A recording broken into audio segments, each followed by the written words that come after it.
ఒకని భారములను ఒకడు భరించి ఇలాగూ క్రీస్తు నియమమును పూర్తిగా నెరవేర్చుడి. అంటే ఎవరన్నా తప్పిదంలో పడిపోయినా లేకపోతే ఎవరన్నా శ్రమంలో పడిపోయినా పౌలు ఏమంటున్నాడంటే, నువ్వు కూడా ఏమన్నా శ్రమంలో పడిపోతావేమో, నువ్వు కూడా తప్పుదారి ఏమన్నా పడతావేమో, నిన్ను వాళ్ళ నుంచి దూరంగా చూసుకుంటూ ఏం చేయాలంట? సాత్వికమైన మనసుతో. ఎటువంటి మనసుతో? మంచి మనసుతో ఏం చేయాలి? అతని గురించి ప్రార్థన చేయాలి. అతని భారము నువ్వు కూడా భరించుచు ప్రార్థన చేయాలి. ఎవరికి చెప్తున్నారు ఇది? సంఘానికి చెప్తున్నాడు పౌలు. గలతీలో ఉన్న సంఘానికి పౌలు చెప్తున్నాడు. అర్థమవుతుందా? కాబట్టి మనం కూడా ఏం చేయాలి? సంఘంగా ఒకళ్ళ భారాన్ని మనం కూడా, వాళ్ళ భారాన్ని మనం కూడా భరించి ఏం చేయాలంట? ప్రార్థన చేయాలి. హల్లెలూయా. ప్రార్థన పరిస్థితులను, నీ ప్రార్థన నీ పక్కన ఉన్న వాళ్ళ పరిస్థితులను మార్చివేయగలదు. హల్లెలూయా. నీ వలన, నువ్వు చేసే ప్రార్థన వలన ఒకవేళ దేవుడు నువ్వు ప్రార్థన చేస్తాడని, అంటే నువ్వు ప్రార్థన చేస్తావేమో అని దేవుడు ఎదురు చూస్తున్నాడేమో. ఎవరి కోసం? నీ పక్కన ఉన్న వ్యక్తి కోసం. హల్లెలూయా. ఒకవేళ నీ పక్కన ఉన్న వ్యక్తి పరిస్థితి మారట్లేదంటే దానికి కారణం ఎవరవుతారు? అప్పుడు నీవే అవుతావు. ఎందుకని? నువ్వు ప్రార్థన చేయలేదు కాబట్టి. హల్లెలూయా. వాళ్ళకి అలా ఎందుకు అయిందంటే దానికి తప్పు ఎవరిది? నీదే అవుతుంది. ఎందుకని? నువ్వు ప్రార్థన చేయట్లేదు. ఎవరి గురించి? నీ పక్కన ఉన్న వాళ్ళ గురించి. కాబట్టి మనం ఏం చేయాలంటే మన పక్కన ఉన్న వాళ్ళ గురించి లేదా సంఘం గురించి వ్యక్తిగతంగా వాళ్ళ కుటుంబాల గురించి మనము ప్రార్థన చేయాలి. ఇంకా నీకు మంచి మనసు ఉంటే, ఇంకా నువ్వు మంచి విశ్వాసం అయితే ఉపవాసం ఉండి ప్రార్థించే వాళ్ళ కోసం. హల్లెలూయా. హల్లెలూయా. హల్లెలూయా. కాబట్టి పౌలు ఏమంటున్నాడంటే, వాళ్ళ భారాన్ని నీ భారంగా భరించుకొని నువ్వు ప్రార్థన చెయ్యి. అదే ప్రభువు క్రీస్తు యొక్క నియమం అంట. క్రీస్తు యొక్క నియమం అంటే క్రీస్తు పెట్టిన రూల్. నియమం అంటే రూలే కదా. నియమము, రూల్ అంటే ఏంటి? రూల్ ఏంటి? దేవుడు యేసుక్రీస్తు ఇచ్చిన రూల్ ఏంటి? యేసుక్రీస్తు చెప్పిన ఒకే ఒక ఆజ్ఞ ఏంటిది కదా? ఏంటిది?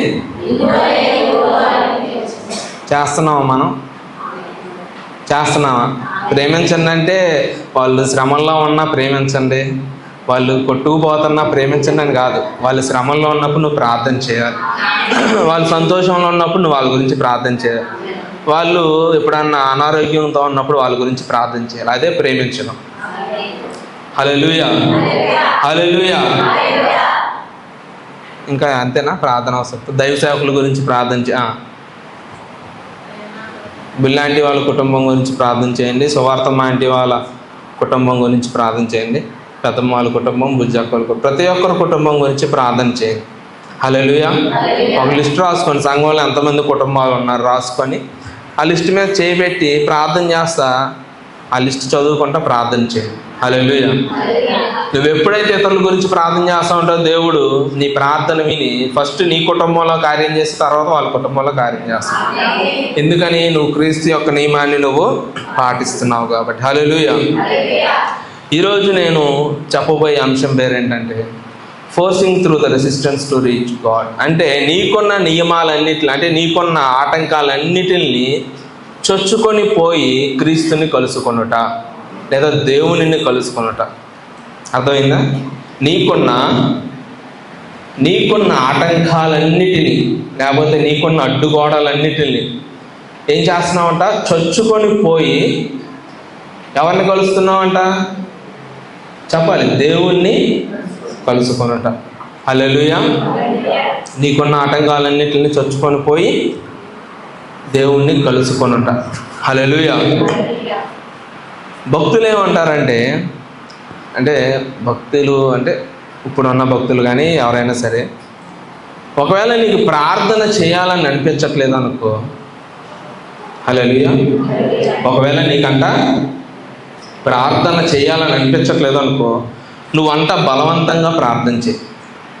నువ్వు ఎందుకు అంటే నిన్ను ఏదో బలవంతంగా ఆపేస్తుంది కాబట్టి ప్రార్థన చేయకుండా. అర్థమైందా? అర్థం అవ్వలేదా? బలవంతం ప్రార్థన పనికిరాదని అంటారు. కానీ నువ్వు ఎంతకాలం ప్రార్థన చేయకుండా అలాగుంటావు? అర్థమైందా? ప్రార్థన చేయంటే నాకు మనసు రావట్లేదు అంటారు. ప్రార్థన చేయంటే నాకు ఆత్మ నడిపింపు రావట్లేదు అంటారు. ప్రార్థన చేయంటే నాకు ఏం ప్రార్థన చేయాలో రావట్లేదు అంటారు. ఎందుకు రావట్లేదంటే నేను బలవంతంగా ఒకటి ఆపేస్తుంది. దేవునికి ఆటోమేటిక్గా వ్యతిరేకంగా పనిచేసేది ఏంటంటే అపవాది. అపవాది నిన్ను బలవంతంగా ఆపేస్తున్నాడు. ఎందుకు? నువ్వు ప్రార్థన చేయకుండా ఉండటానికి. అర్థమవుతుందా? అర్థమవుతుంది నేను చెప్పాను. అర్థమవుతుందా? అర్థమైతే ఆమెను చెప్పండి. అర్థం కాకపోతే మళ్ళీ చెప్పాను అంటే చెప్తా. నేను 10 సార్లు చెప్పండి. నిన్ను అపవాది ప్రార్థన చేయకుండా బలవంతంగా ఆపేస్తున్నాడు. మరి నువ్వేం చేయాలి? నువ్వు బలవంతంగా ప్రార్థన చేయాలి. నువ్వు ఎంత బలంగా ప్రార్థన చేస్తే వాడు నిన్ను దూరం నుంచి వెళ్ళిపోతాడు. హల్లెలూయా. అవునా?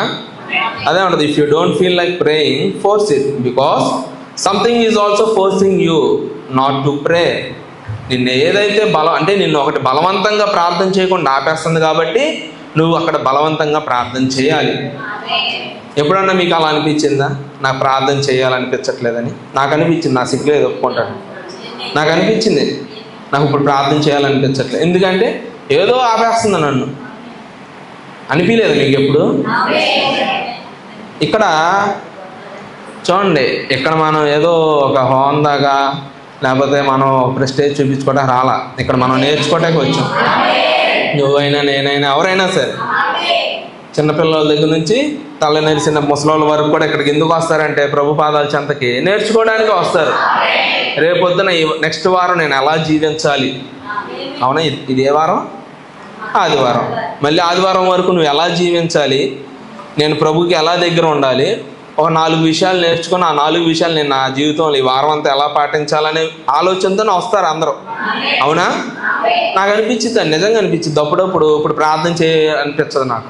కానీ ఎందుకని అనిపించదు? అది నా స్వభావం కాదు, నన్ను ఎవరో ఆపేస్తున్నారు. కానీ అప్పుడు నేనేం చేయాలి? బలవంతంగా నేను అక్కడ ప్రార్థన చేయాలి. హల్లెలూయా. కొంతమందికి చప్పట్లు కొట్టబుద్ధి కాదు. వాళ్ళని ఏదో ఆపేస్తూ ఉంటుంది. పాటలు పాడేటప్పుడు చప్పట్లు కొట్టరు వాళ్ళు. అప్పుడు ఏం చేయాలి? నువ్వు బలవంతంగా చప్పట్లు కొట్టాలి. హల్లెలూయా. కొంతమందికి ఆరాధన చేసేటప్పుడు ఆరాధన చేయబుద్ధి కాదు. కళ్ళు మూసుకొని ఉంటారు, చేతులు నొప్పి వస్తున్నా చేతులు పైకి వెళ్ళి ఉంచుతారు, కానీ ఏం చేయరు? ఆత్మతో ఆరాధన చేయరు. ఎందుకని? నీ ఆత్మని ఏదో బలవంతంగా ఆపేస్తుంది ఆరాధన చేయకుండా. అర్థమవుతుందా లేదా? నీ ఆత్మని బలవంతంగా ఆపేస్తుంది ఏదో ఆరాధన చేయకుండా. కానీ నువ్వు అప్పుడు ఏం చేయాలి? నువ్వు బలవంతంగా ఆరాధన చేయాలి. నువ్వు నోరు తెరవాలి. నువ్వు పాట పాడుతూ ఆరాధన చేస్తావంటే నీ చుట్టూ ఉన్న కట్టులు అయ్యే విడిపోతాయి. హల్లెలూయా. అప్పుడు దేవుని యొక్క ఆత్మ నిన్ను కూడా తాకింది. హల్లెలూయా. అవునా? కొంతమంది నోరు విప్పరు పాటలు పాడేటప్పుడు కానీ, చప్పట్లు కొట్టరు చప్పట్లో పాటలు పాడేటప్పుడు కానీ, లేకపోతే ప్రార్థన చేసేటప్పుడు ఏకీభవించరు.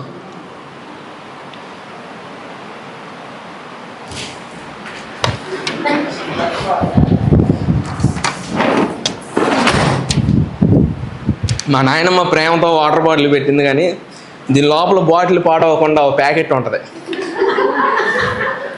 అది తీల, అది మింగేసి ఉంటే విషయం అయ్యేది. అది నాకు బాటిల్లో అక్షరాలు కనిపిస్తున్నాయి అన్న. సిలికాన్ పేపర్ ఉంటుంది కదా, సిలికాన్ ప్యాకెట్, అది ఉంది.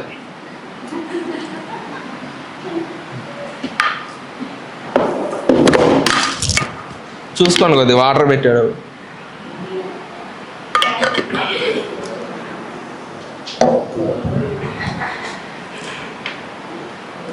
హల్లెలూయా. హల్లెలూయా. అర్థమవుతుందా? కొంతమంది ప్రార్థన చేసేటప్పుడు ప్రార్థన చేయబుద్ధి కాదు. నువ్వు పక్కన ప్రార్థన చేస్తున్నావు, నువ్వేం చేస్తూ ఉంటావు? కళ్ళు తెరవరు, కళ్ళు మూసుకొని ఉంటారు, కానీ ఆలోచనలు ఎక్కడో ఉంటాయి. ఎందుకని? నేను బలవంతంగా ఏదో ప్రార్థన చేయకుండా. ఇంకోటి, కొంతమంది ప్రార్థనకి రారు. ఎందుకు రారంటే వాళ్ళని బలవంతంగా ఏదో ఆపేస్తూ ఉంటుంది. నిజమేనా? ఇవన్నీ జరుగుతున్నాయేనా? నేను నా కల్పితాలు చెప్తున్నానా? నిజంగా నీ జీవితంలో నా జీవితంలో జరిగే చెప్తున్నా. కొంతమంది ప్రార్థన రారు, గురువారం ప్రార్థన రాదు, వాళ్ళని కొన్ని ఆపేస్తూ ఉంటాయి. సీరియల్ కానీ, వాళ్ళ పరిస్థితులు కానీ, డాక్టర్లు కానీ ఏమిటి ఆపేస్తూ ఉంటాయి, బలవంతంగా ఆపేస్తాయి. అవునా? కానీ నీ ఆత్మ నీ ఆత్మలో ఆత్మ అడుగున ఎక్కడో చిన్న కోరిక ఉండిద్ది, గురువారం ప్రార్థనకి వెళ్తే బాగుండని. ఎందుకంటే ఒకటి ప్రార్థన అలవాటైన వాళ్ళకి ఎప్పుడైనా సరే ప్రార్థన జరుగుతున్నప్పుడు నువ్వు ఇంటి దగ్గర ఉన్నప్పుడు ఖచ్చితంగా మనసులో ఎక్కడో చిన్న గుచ్చుకునిద్ది, ఈరోజు ప్రార్థనకి వెళ్ళి ఉంటే బాగుండు, లేకపోతే ఈరోజు ప్రార్థనకి నేను సంఘంలో గడిపితే బాగుండేది. కానీ దానికంటే నిన్నేదో బలవంతంగా ఆపేస్తుంది. అప్పుడు నువ్వేం చేయాలి? బలవంతంగా ప్రార్థనకు వచ్చేయాలి. అర్థమైందా? అట్లా మన జీవితాన్ని మనం మెరుగుపరుచుకోవాలి. నేను ఇప్పుడు అడుగుతాను, క్వశ్చన్ కాదు, క్వశ్చనే. ఏం అడుగుతానంటే, ఇన్ని సంవత్సరాలు మనం వాక్యం విన్నాం, అవునా? ఈ రకంగా వాళ్ళ పరిస్థితులన్నీ వాళ్ళని ఇబ్బంది పెడుతున్నా దేవుణ్ణి చేరుకొని, అంటే వాళ్ళ పరిస్థితుల్లో నుండి చొచ్చుకొని వెళ్ళి దేవుణ్ణి కలుసుకున్న కొంతమంది పేర్లు నాకు చెప్పండి. యవనస్తులు చెప్తారు ఫస్ట్. వాళ్ళకి పరిస్థితులన్నీ ఆటంకంగా ఉన్నాయి. ఆదికాండం నుంచి ప్రకటన దాకా మైండ్లో గిర్రం తిప్పండి ఒకసారి లేఖనాలన్నీ. పరిస్థితులన్నీ అడ్డంగా ఉన్నాయి, కానీ ఆ పరిస్థితులను దాటుకుంటూ వెళ్ళి దేవుణ్ణి కలుసుకున్న వాళ్ళ పేర్లు చెప్పండి నాకు. పోయిన ఆదివారం వాక్యం కాదు, మామూలు చెప్పండి. సరే, యాకోబు, యోబు,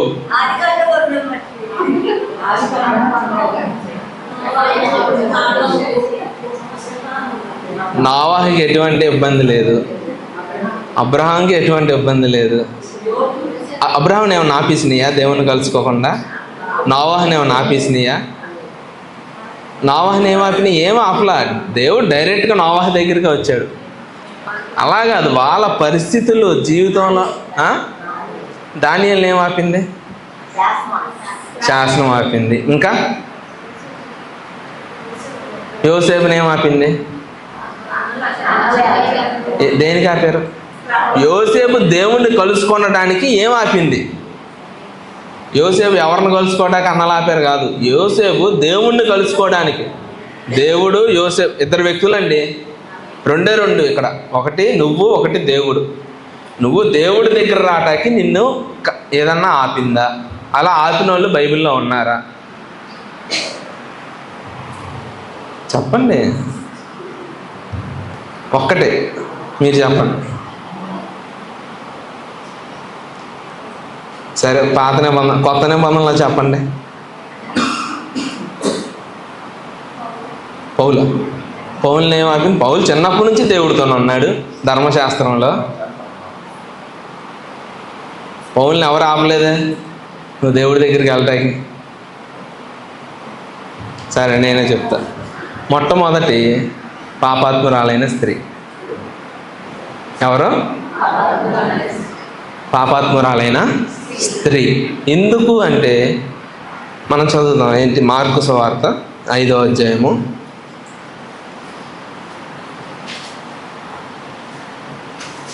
25వ వచనం. 12 నుండి రక్తస్రావ రోగము కలిగిన ఒక స్త్రీ ఉండెను. ఆమె అనేక వైద్యుల చేత ఎన్నో తిప్పల పడి తనకు కలిగినదంతయు వ్యయము చేసుకొని ఎంత మాత్రము ప్రయోజనము లేక మరింత సంకటపడాను. ఆమె యేసును గురించి విని, నేను ఆయన వస్త్రములు మాత్రము ముట్టిన బాగుపడుదునని జనసమూహములో ఆయన వెనుకకు వచ్చి ఆయన వస్త్రమును ముట్టెను. చూడండి, ఇక్కడ ఒక స్త్రీ ఉంది. ఆమెను ఏమేమి ఆపేస్తున్నాయండి? మొదటిదిగా ఆమె శరీరం ఆమెను ఆపేస్తుంది. ఆమెను బలవంతంగా ఆమె శరీరం ఆపేస్తుంది. దేనికి? యేసును కలుసుకోనీకుండా. ఆమె ఏ స్థితిలో ఉంది? చూడండి, మనకి ఇక్కడ అప్పుడప్పుడు కొట్టుడు పంపులు మనం కొడతాం కదా, నీళ్లు కొట్టుకొని ఇంటికి తీసుకెళ్తాం, లేకపోతే పంపుల దగ్గర పట్టుకొని మీరు బిందులతో నీళ్ళు తీసుకెళ్ళినప్పుడు మీరు ఎలా అయితే పొడి బట్టలతో వచ్చారో నీళ్ళన్నీ మోసిన తర్వాత అదే పొడి బట్టలతో అలాగే ఉంటారా? అవసరమైతే మోకాళ్ళ దగ్గర నుంచి కింద తోడుస్తుంది, లేదా భుజం మీద పెట్టుకోండి, భుజం దగ్గర నుంచి కింద వరకు తడిచిపోతూ ఉంటుంది. ఆ స్త్రీకంట తన నడుం భాగం నుంచి కింద మొత్తం కూడా ఆ బట్టలు తడిగా అలాగే ఉండేయంట. ఒక కంపు కొడుచు ఎవరికి 12 సంవత్సరాల నుంచి, ఒక రోజు 2 రోజులు కాదు, అది 12 సంవత్సరాల నుంచి ఏంటంట ఆమెకి ఆ రక్తస్రావం అలా కారుతూనే ఉండి ఆమె బట్టలు మురికైపోయి వాసన వచ్చుచు అటువంటి స్థితిలో ఉన్నప్పుడు ఆమె దేవుణ్ణి చేరుకోవటానికి ఆమె శరీరం ఆమెకు అడ్డంగా ఉంది. ఆమె విశ్వాసానికి ఆమె శరీరము బలవంతంగా ఆపేస్తుంది. రెండోది సమాజం ఆపేస్తుంది ఆమెని. ఎందుకు? సమాజము ఆమెని దూరం పెట్టేస్తుంది, దగ్గరికి రానిట్లా. హల్లెలూయా. నువ్వు తెల్ల బట్టలు వేసుకున్నావు, పైనుంచి కింద వరకు తెల్ల బట్టలు వేసుకున్నావు, మీ అబ్బాయో మీ అమ్మాయి ఎవరో బురదలాడొచ్చి గబుక్కుని మిమ్మల్ని పట్టుకోకపోతే మీరేం చేస్తారు? ఎందుకని కదా? అక్కడ సమాజం కూడా ఏం చేస్తుందంటే ఈ స్త్రీని దూరం పెట్టేస్తుంది. వాసన వస్తుంది, దూరంగా ఉండు, కంపు కొడుతుంది, రక్తం కారిపోతుంది, దూరంగా అటు వెళ్ళమ్మా అనేసి ఏం చేస్తున్నారంట? దూరం పెడుతుందంట.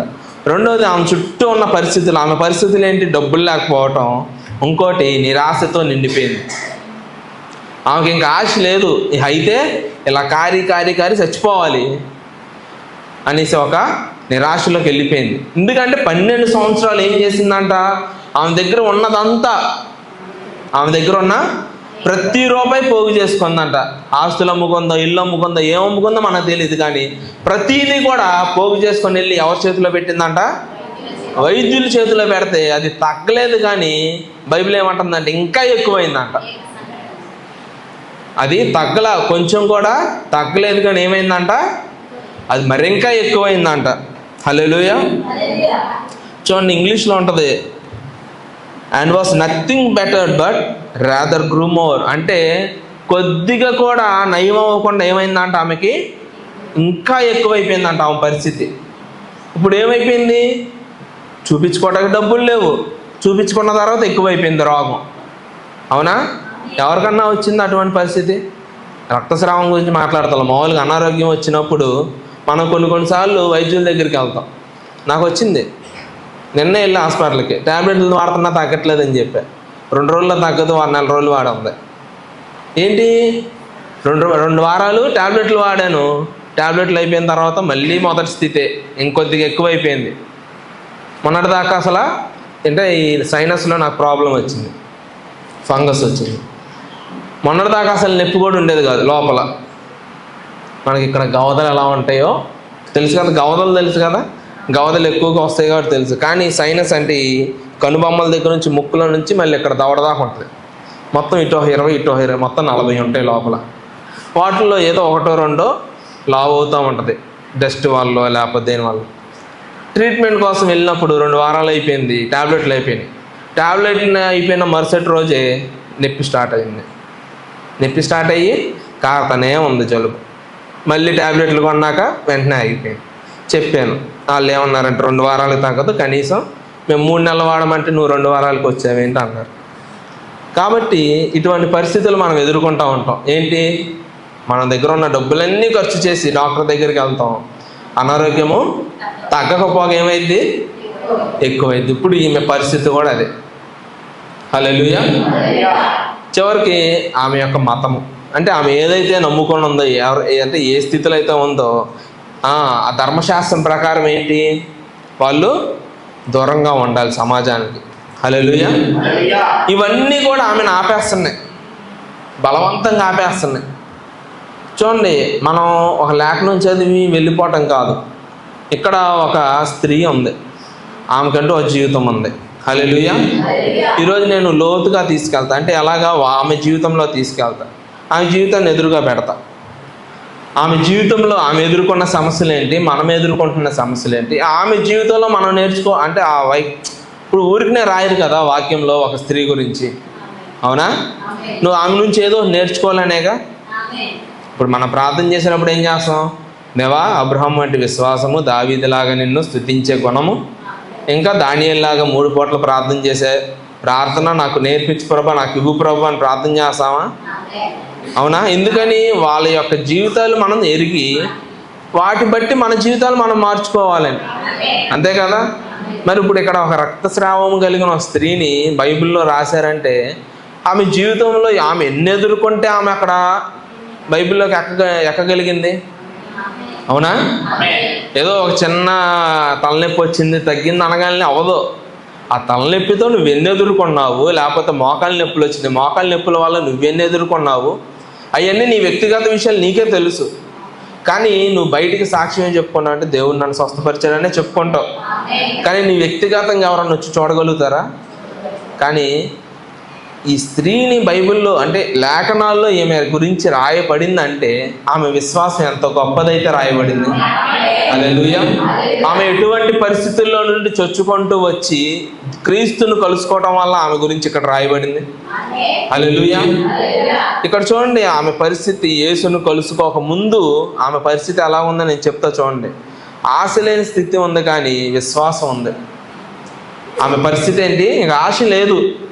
చెప్పుకున్నాం ఇందాకే, 12 సంవత్సరాలుగా ఉన్న డబ్బంతా పెట్టేసింది, ఇంకా రూపాయి అంటూ లేదు. రోడ్డు మీదకి వచ్చేసింది అనుకోండి. ఏంటి? రోడ్డు మీదకి వచ్చేసింది, రూపాయి లేదు, ఇల్లు లేదు, ఏం లేదు. ఉన్నదంతా వైద్యులకు పోసింది, తగ్గకపోగా అది ఇంకా ఎక్కువైపోయింది. ఏం చేస్తున్నామే? ఒక ఆశ లేదు, చచ్చిపోతే ఇలా చచ్చిపోవడమే, నా జీవితంలో ఇది ఆగదు, ఈ రోగం తగ్గదు అనేసి అనుకున్న పరిస్థితిలో ఏంటంట? ఒక విశ్వాసం వచ్చిందంట. ఏంటా విశ్వాసం అంటే, ఆయన వస్త్రమును తాకితే నేను స్వస్థపరచబడతాను. ఆమేన్. హల్లెలూయా. దేహంగా బలహీనమైనా సరే ఆమె ఆత్మలో బలంగా ఉందంట. దేహంగా బలహీనదే, దేహంగా ఆమెకి అనారోగ్యం ఉంది, దేహంగా ఆమెకి ఒక రోగం జబ్బు ఉంది. కానీ ఆత్మలో ఆమె ఎలా ఉందంటే చుట్టుపక్కల ఉన్న వాళ్ళందరికంటే బలవంతురాలుగా ఉంది. హల్లెలూయా. హల్లెలూయా. ఆమె విశ్వాసమే ఆమెని ముందుకు నడిపించింది. హల్లెలూయా. ఆమె ఆ అవమానాన్ని ఎలా జయించిందో చూసుకుందాం. ఫస్ట్ ఆమె చేసిన పని ఏంటి? వాక్యంలో ఏముంది? 12 ఏళ్ళ నుండి ఒక స్త్రీ ఉంది, రోగం కలిగిన స్త్రీ ఉంది, అనేక వైద్యుల్ని సంప్రదించింది, తగ్గలేదు. 27-28లో ఉంది ఫస్ట్ లైన్, ఆమె, మళ్ళీ చెప్పండి, ఆమె, అందరు చెప్పట్లా, ఆమె యేసును గూర్చి వినింది.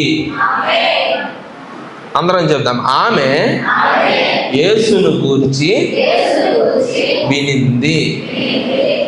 వినుట వలన విశ్వాసము కలిగింది. హల్లెలూయా. ఆమెకి వినటం వలన ఏంటా విశ్వాసం అంటే ఆయన వస్త్రము చెంగు కూడా కాదు, ఆ చెంగులో ఉన్న దారం. హల్లెలూయా. ఎందుకంటే యేసుక్రీస్తు మన కొరకు సిలువలో రక్తం కార్చాడు కదా. ఎంతమంది నమ్ముచున్నారు? హల్లెలూయా. నమ్ముచున్నారు అందరూ? ఆయన రక్తం అంట, ఆ రక్తంలో ఉన్న ఒక బొట్టు, రక్తంలో చిన్నదాన్ని బొట్టే అంటాంగా, ఆ బొట్టు అంట భూమి సృజించబడిన దగ్గర నుంచి భూమి అంత రక్తం. భూమి అంట ఏది? భూమికి ఇంకా పునాదులు వేయబడక ముందే చెప్తున్నా. అంటే అక్కడి నుండి భూమి అంతం అయిపోయేంత వరకు భూమి మీద జరిగే ప్రతి పాపంకి ఆ ఒక్క బొట్టే సమాధానం చెప్పగలదంట.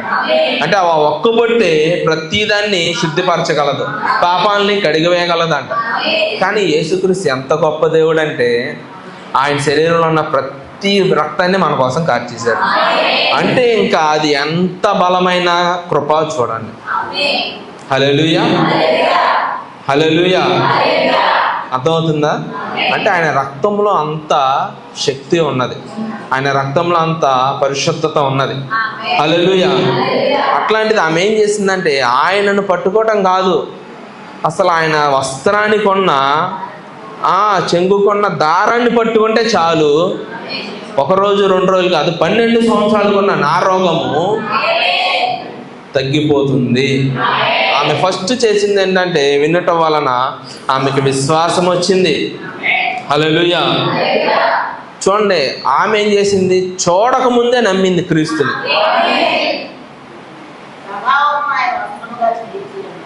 హల్లెలూయా.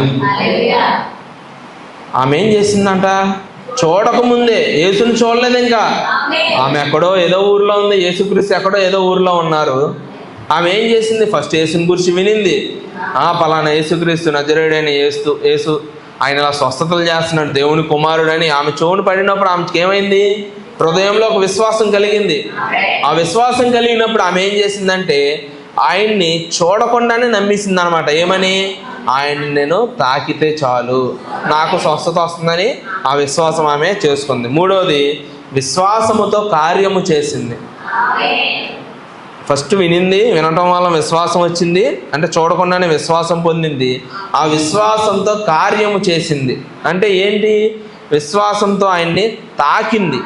హల్లెలూయా. అంతే. కొంతమంది నీకు విశ్వాసం ఉందంటే విశ్వాసం ఉందంటారు, ఎంత ఉందంటే ఉందంటారు, అంతే. విశ్వాసం ఉందా అంటే ఉందంటారు. దేవుని పరిస్థితులు మారుస్తానంటే మారుస్తారు మరి, కానీ ఎంత విశ్వాసం ఉందంటే ఉందంటారు. చూడండి, ఒక దగ్గర అంట వర్షం కోసం ప్రార్థన చేస్తున్నారంట అందరూ. తెలిసిందే ఇది మీకు. వర్షం కోసం అందరూ కూడా ప్రార్థన చేస్తున్నారంట. ఒక వ్యక్తి కూడా ప్రార్థన చేయడానికి వెళ్తున్నాడంట, కానీ వెళ్ళేటప్పుడు ఏం చేశాడు? గొడుగు పట్టుకొని వెళ్ళాడు. నిజంగా నువ్వు వర్షం కోసం ప్రార్థన చేయడానికి వెళ్తే నీ ప్రార్థన నెరవేరుద్దని నమ్మకం నీకుంటే మరి తిరిగి వచ్చేటప్పుడు నువ్వు తడుస్తావా? తడిసిపోతావు కదా. మరి తడిసిపోకుండా ఉండాలంటే ఏం చేయాలి? ముందలుగా గొడుగు తీసుకొని వెళ్ళాలి. అవునా? అది విశ్వాసంతో, అంటే విశ్వాసంతో కూడిన కార్యము. అర్థమవుతుందా? నువ్వు ప్రార్థన చేయడం కాదు, నీ ప్రార్థన నెరవేరితే నీ పరిస్థితులు మారిపోతాయి అని నీకు తెలిసినప్పుడు నువ్వు వాటిని ముందరగానే సిద్ధపరచుకొని ఉండాలి. హల్లెలూయా. నువ్వు వర్షం కావాలని ప్రార్థన చేయడం కాదు. నీకు ఎలాంటి విశ్వాసం ఉండాలంటే, నేను ప్రార్థన చేస్తే వర్షం వచ్చింది, మరి నేను ఇంటికి వెళ్ళేటప్పుడు తడుస్తాగా, తడవకుండా ఉండాలంటే ముందరగానే గొడుగు తీసుకొని వెళ్ళాలి. అది విశ్వాసంతో కూడిన కార్యం. కాబట్టి ఇక్కడ ఏం చేసిందంట? విశ్వాసంతో వెళ్ళి ఆయన్ని తాకింది. హల్లెలూయా. ఇక సమాజంలో దాగి ఉండటం మానేసింది. స్వస్థత ఎప్పుడైతే పొందుకుందో దేవుడు అడిగాడు, ఎవరు నన్ను తాకింది అన్నప్పుడు వెనకాల నుంచి ఆమె ఏం చేసిందంటే ముందుకి వచ్చి వణుకుతా వచ్చి, అయ్యా నేనే నిన్ను తాకింది. ఆయన ఏం చేసింది? నేనే నిన్ను తాకిందని ఒప్పుకున్నప్పుడు యేసు ఏమన్నాడంటే ఆమెని నా కుమార్తె అని ఆమెని పిలిచాడు. సమాజము దూరం పెట్టవచ్చు, లేకపోతే బంధువులు నిన్ను దూరం పెట్టవచ్చు, నీ స్నేహితులు నిన్ను దూరం పెట్టవచ్చు, లేకపోతే హేళనగా మాట్లాడవచ్చు, నీ గురించి చులకనగా మాట్లాడవచ్చు. కానీ యేసుక్రీస్తు దృష్టిలో నువ్వేంటంట? ఒక కుమార్తెవి, ఒక కుమారుడివి. హల్లెలూయా. ఆయన నువ్వు ఎటువంటి పరిస్థితుల్లో ఉన్నా సరే ఆయన నిన్ను చేరదీర్చి నిన్ను స్వస్థపరిచి ఆయన కుమారునిగా ఆయన చేసుకోగలుగుతాడు అన్నమాట. హల్లెలూయా. చూడండి, ధర్మశాస్త్రానికను అంటే ఇప్పుడు కొత్త నిబంధనకి అంటే ఉన్న తేడా ఏంటంటే, ధర్మశాస్త్రం ఏమనిద్దంటే నీకు అశుద్ధతంగా ఉంది, దూరంగా ఉండు అంట. కానీ కృప ఏం చేస్తుందంటే, ఏసేమంటున్నాడంటే, నీవు స్వస్థపడితివి, నా దగ్గరికి రా. సమాజం ఏమనిద్దంటే దూరం జరుగు, పాపం చేశాక నీకు, లేకపోతే నువ్వు రోగంతో ఉన్నావు, దూరం జరుగు. అవునా? అక్కడ దాకా ఎందుకంటే ఎవరికన్నా గజ్జి ఉందంటేనే మనం దగ్గరికి రాని చెప్తున్నా. వాడికి పెద్ద రోగం పక్కన పెట్టి వాడికి ఎలర్జీ ఉంది, లేకపోతే గజ్జి ఉందంటేనే వాడిని దగ్గరికి రాని మనం, ఎందుకు మనకు అంటిద్దేమోనని. అవునా? కానీ దేవుడు ఏం చేస్తాడంటే అలా అండంట, ఆయన నిన్ను హత్తుకుంటాడంట. అలాగా దూరం పెట్టే దేవుడు కాదు ఆయన. హల్లెలూయా. ప్రజలు ఆమెని పాపిగా చూశారు, కానీ యేసు ఆమెని కుమార్తెగా చూశాడు. హల్లెలూయా. ప్రజలు ఏం చేశారు? ఆమెని చూడండి, రియల్గా ఒకవేళ ఒక స్త్రీ ఉంది, పాపం చేసింది అనుకో, ఆమెని అంటే ఇప్పుడు అంటే తగ్గిపోయింది, కానీ ఇదివరకు కాలంలో ఒక పాపం చేసిన స్త్రీని పాపేనే పిలిచేవాళ్ళు, పాపాత్మురాలనే పిలిచేవాళ్ళు. ఇప్పుడంటే ఎవరికాలకి డబ్బులు సంపాదించి, లేకపోతే ఇవన్నీ మారిపోయినాయి. మన ఊరిలో కూడా ఇదివరకు ఏం చేసేవాళ్ళు? పాపం చేస్తే ఎవరన్నా దొరికితే తీసుకొచ్చి చర్చి దగ్గర కట్టేసి ఏం చేస్తారు? కొరడాలతో కొట్టేవాళ్ళు ఊరు పెద్దలు. కానీ వాళ్ళు ఇప్పుడు అలా చేస్తున్నారా? చేయట్లా. చెలవిడి అయిపోయినా సరే చేయట్లా. ఎందుకని? అవి లేవు. ఎవడికి నువ్వేంటారు నాకు చెప్పేది అంటున్నారు. వాళ్ళకి తగ్గట్టు కోర్టు కూడా చేసుకోండి. కోర్టు ఏమిచ్చింది? భార్యాభర్తలు ఉన్నా సరే స్త్రీ ఇంకో పురుషుడితో ఉన్నా సరే తప్పు లేదంట, లేకపోతే పురుషుడు ఇంకో స్త్రీతో ఉన్నా సరే కోర్టు నిజంగా తీర్పిచ్చింది, సుప్రీంకోర్టు. ఇదంతా ఏంటంటే సదోమ గుమొర్రా పరిస్థితులు అన్నమాట ఇవన్నీ. కాబట్టి ప్రజలు ఏం చేశారంటే ఆమెని, పాపి నువ్వు, నీ దగ్గర కంపు లేకపోతే నీకు రోగం ఉంది, దగ్గర రాబా. ఎందుకని? మా బట్టలు పాడవుతాయి. వీళ్ళేమో మంచి మంచి బట్టలు వేసేవాళ్ళు, పరిచయులు, శాస్త్రీయులు, వీళ్ళందరూ. దూరం జరుగు, నీ రక్తం మాకు అంటిద్ది, మా బట్టలు పాడవుతాయి. చిన్నపిల్లలు కూడా ఆమె దగ్గరికి వెళ్ళేవాళ్ళు కాదు, లేకపోతే ఆమె తోటి వయసు వాళ్ళు కూడా ఆమె పక్కన కూర్చునే వాళ్ళు కాదు. ఎందుకంటే ఆ వాసన వీళ్ళకి వచ్చింది, లేకపోతే కంపు అంటిద్ది. కానీ యేసు ఏం చేశారంటే దగ్గరికి తీసుకున్నారు. హల్లెలూయా. చూడండి, అందుకే ప్రవక్త ఏమంటానంటే, విశ్వాసం అంటే దేవుడు కదలాలని నువ్వు ఎదురు చూడటం కాదంట. విశ్వాసం అంటే ఎక్స్పెక్టేషన్స్ అని 1950లో ప్రవక్త చెప్పాడు అనమాట. ఏంటంటే విశ్వాసం అంటే దేవుడు కదలడానికి ఎదురు చూడటం కాదు, దేవుడు ఎదురు చూస్తున్నప్పుడు నీవు కదలడం. అర్థమవుతుందా? విశ్వాసంతో కొండను తీసి సముద్రంలో పడేయమన్నారు కదా, నేను విశ్వాసంతో ఇక్కడ కూర్చొని ప్రార్థన చేస్తామంటే నా కోసం దేవుడు దిగి వస్తాడు. అది కాదు విశ్వాసం. ఆయన నీ కొరకు ఎప్పుడు దిగి వస్తానే ఉంటాడు. ఆయన వచ్చినప్పుడు నువ్వు కలుసుకోవాలి కదా. ఇప్పుడు ప్రతి ఆదివారం దైవ సేవకులు ఏం చెప్తారు? మనకంటే ముందు దేవుడు వచ్చి అక్కడ ఉంటాడు. అవునా? 9ంటికి ప్రార్థన, దేవుడు కరెక్ట్గా 8:55కి వచ్చి అక్కడ ఉంటాడు. మనం ఏం చేస్తాం? మనం కొంచెం లెవెల్ ఎక్కువ దేవుడి కంటే. అవునా? దేవుడే కొద్దిగా టైంకి వస్తున్నాడు, మనం 10 నిమిషాలు అట్టిగా వస్తూనే ఉంటాం. అది కాదు విశ్వాసం అంటే. నువ్వు ముందలుగానే దేవుడు వస్తాడు నా దగ్గరికి, నేను ఆయనకంటే ముందలెళ్ళి ఆయన వచ్చినప్పుడు నేను ఆహ్వానించాలి. హల్లెలూయా. ఇక్కడ ఎలా అయిపోయిందంటే దేవుడు వచ్చి మనల్ని ఆహ్వానిస్తున్నాడు, రండమ్మా రండమ్మా రండి. కానీ ఏం జరగాలి? ఇక్కడ మనమందరం ఇక్కడ కూడుకొని ఉన్నప్పుడు, ఆయన రంగం మీదకి వచ్చినప్పుడు మనం ఆరాధనతో స్తుతులతో ఆయన్ని మనం ఆహ్వానించాలి. హల్లెలూయా. కాబట్టి మనము మార్చుకోవాలి కొన్ని. హల్లెలూయా. చూడండి, ఆమె ప్రజల చేత తిరస్కరించబడింది. ప్రజలు అంటున్నారు, ప్రజల మాటలు చూడండి. కొంతమంది ప్రజలు ఎప్పుడైతే నువ్వు అది ఇది అన్నప్పుడు అంటే నువ్వు నేర్చుకోవాల్సిన పాఠం ఏంటో చెప్తున్నాను. ప్రజల మాటలు నీ విలువను నిర్ణయించవు. హల్లెలూయా. ఆ పిల్ల ఆమె అది, ఆయన అది, ఈయన ఇది, ఆయన అలా చేశాడంట, ఈయన ఎలా చేశాడంట, అవి నీ యొక్క విలువలు నిర్ణయించమంట. హల్లెలూయా. ఎందుకంటే నీ హృదయాన్ని చూసేవాడు దేవుడు. నీ గురించి 100 మంది 100 రకాలుగా చెప్పుకొని, కానీ నీ హృదయం ఎరిగి ఉన్నవాడు ఎవరంటే దేవుడు. నువ్వు చివరికి జవాబు ఎవరికి ఇవ్వాలి? దేవుడికే ఇవ్వాలి. హల్లెలూయా. చూడండి, అవమానంతో బలహీనంగా ఉంది, కానీ బలమైన విశ్వాసమైనా సరే బలమైన రక్షకుని తాకగలదు. హల్లెలూయా. చూడండి, ఆమె ఏ స్థితిలో ఉంది? అవమానంలో ఉంది, బలహీనంగా ఉంది. కానీ ఆమెకి ఎటువంటి విశ్వాసం ఉంది? బలహీనమైన విశ్వాసం, చిన్న విశ్వాసమే. దేవుడి గురించి ప్రసంగాలు మనకులాగా వినలేదు. హల్లెలూయా. ఆదిలో జరిగిన పాపం కానీ, లేకపోతే పరలోకంలో జరిగిన పాపం కానీ, ప్రకటన గ్రంథంలో 7 ముద్రలు, 7 ఉరుములు, 7 మెరుపులు, ఇంకా 7 సంఘకాలాలు, వీటి మధ్య ఉన్న తేడాలు, భేదాలు, అవన్నీ ఏమీ లేదు. ఆమె ఏమైంది? నజరేయుడని యేసు స్వస్థపరుస్తాడు, ఆయన దేవుని కుమారుడు. అంతే, 4 మాటలే.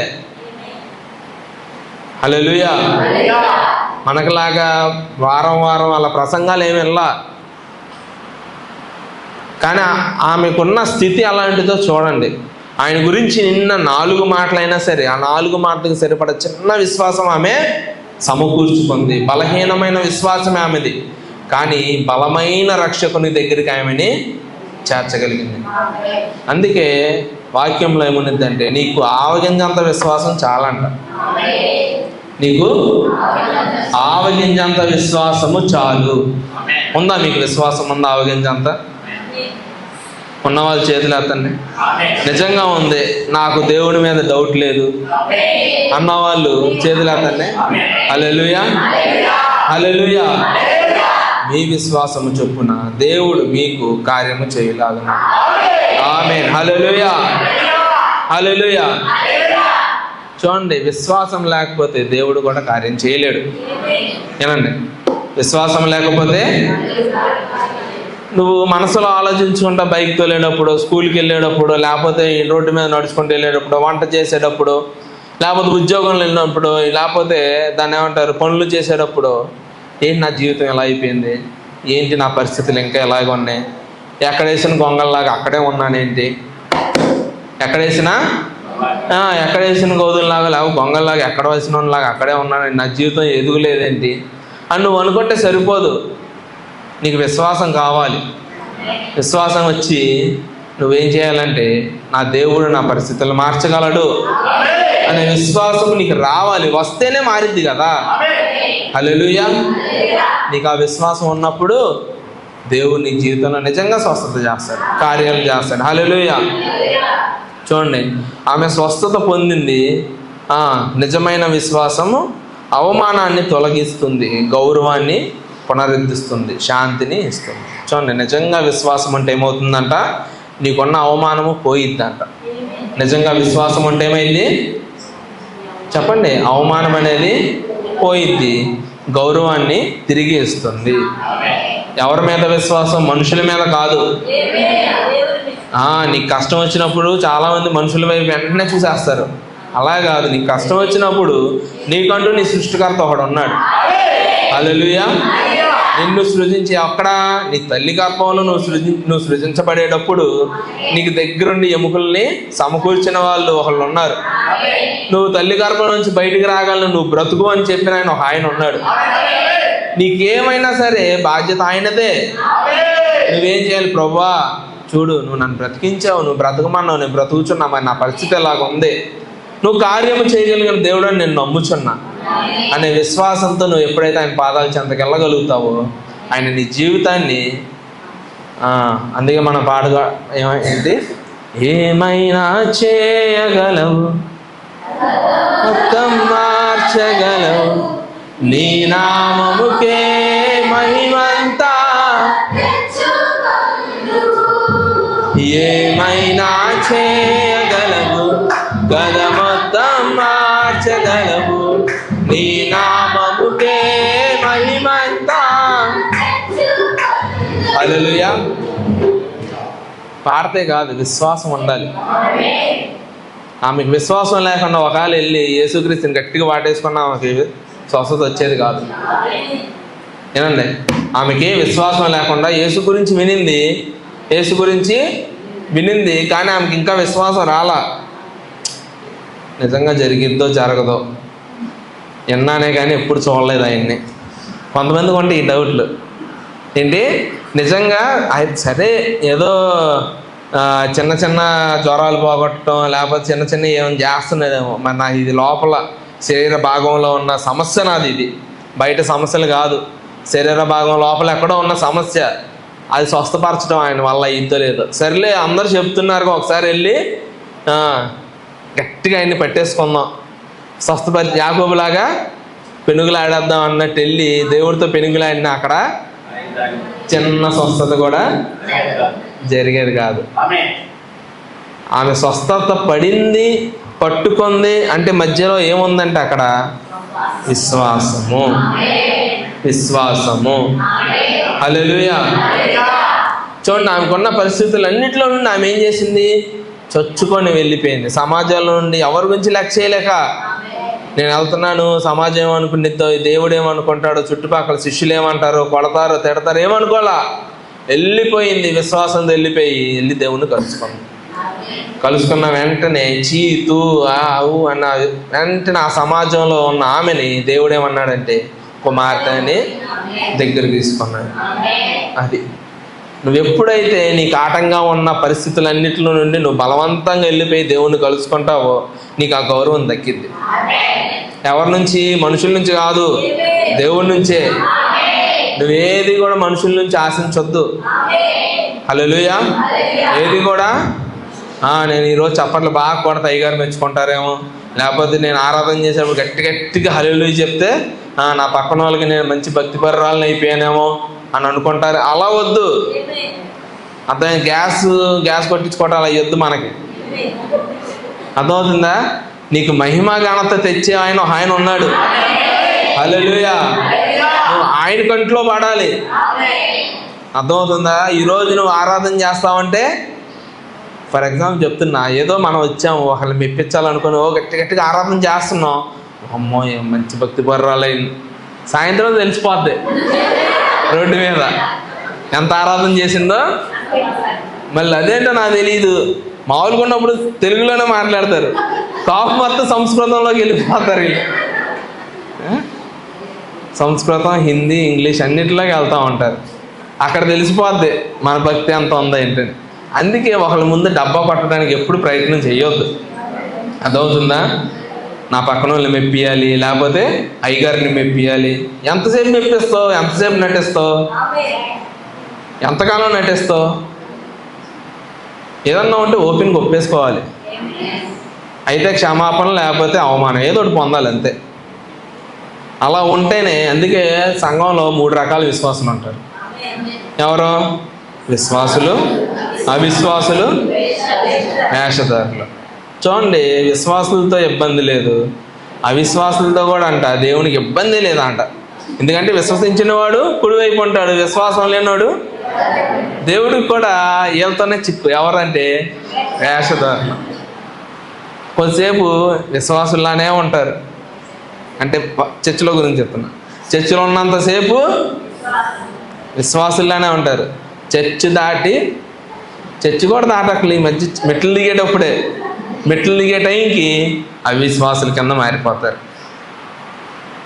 ఒక ఆయన ఆయనకు వాళ్ళ పిల్లోడికి బాగోపోతే దైవ సేవకుల దగ్గరకు వచ్చి ప్రార్థన చేయించుకున్నారంట. దైవ సేవకుల దగ్గరకు వచ్చి ప్రార్థన చేయించుకొని చర్చిలోంచి వెళ్తా ఫోన్ తీసి ఎవరికో ఫోన్ చేసి, ఆ తాయితో నెంబర్ ఉంటే పంపిరా వాట్సాప్లో అన్నాడంట. ఏమన్నాడంట? తాయితో నెంబరు కొద్దిగా వాట్సాప్లో బెటర్, ఫోన్ చేసి మా అబ్బాయి తాయితీ కట్టేయాలన్నాడు. అంటే నువ్వు ఇక్కడ విశ్వాసంతో ప్రార్థన చేయించుకోవాలా. ఇక్కడ ఒక రాయేసావు, అటు ఒక రాయేస్తున్నావు. ఇంకెట్లా అయింది నీకు స్వస్థత? చాలామంది ఇలాగే ఉన్నారు బయట.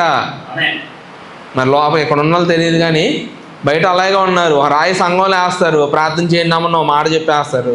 వాళ్ళు చేయాల్సిన ప్రయత్నాలు చూడండి, తాయితుల్లో, ఆకుల్లో, రాళ్ళల్లో. అందుకే సృష్టికర్తను విడిచంట సృష్టిని పూజంటో మరణమే. అసలు నువ్వు వాటిని తయారు చేసిన పక్కన పెట్టి చూడండి, ఇందాక అంటే నెగిటివ్గా తీసుకోవద్దు కానీ రాణి అంటే ఇందాక ఒకటి ఏంటంటే వాళ్ళ ఇంట్లో పూజలు చేస్తున్నారు, చర్చికి వచ్చేటప్పుడు అవి దాటుకొని రావాలి. ఏం చేస్తాయి? నీ దేవుడి కంటే బలవంతుడా?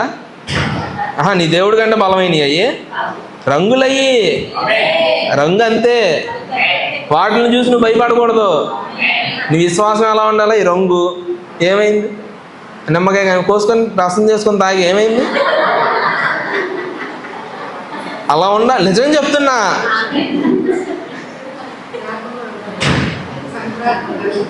చూడండి, ఒకవేళ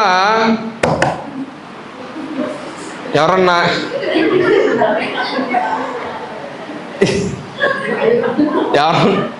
ఇంట్లో 40 ఫోటోలు ఉండి మంచిగా దిట్టంగా దండలు గంటలు అన్నీ ఉండి నేను నా ఇంట్లోకి వెళ్ళమంటే వెళ్తావు నువ్వు? నిజం చెప్పండి, వెళ్తారా వెళ్ళరా? అంటే మీరేం నమ్ముతున్నారంటే మీ దేవుడి కంటే అవి బలమైనవి అని మీరు నమ్ముతున్నారు. మీరు వాటికి భయపడ్డారంటే నువ్వేమి నమ్ముతున్నావంటే నీ సృష్టికర్త కంటే, నీ దేవుడి కంటే అవి బలమైనవని నువ్వు నమ్ముచున్నావు. కాబట్టి నువ్వు వాటికి భయపడుచున్నావు.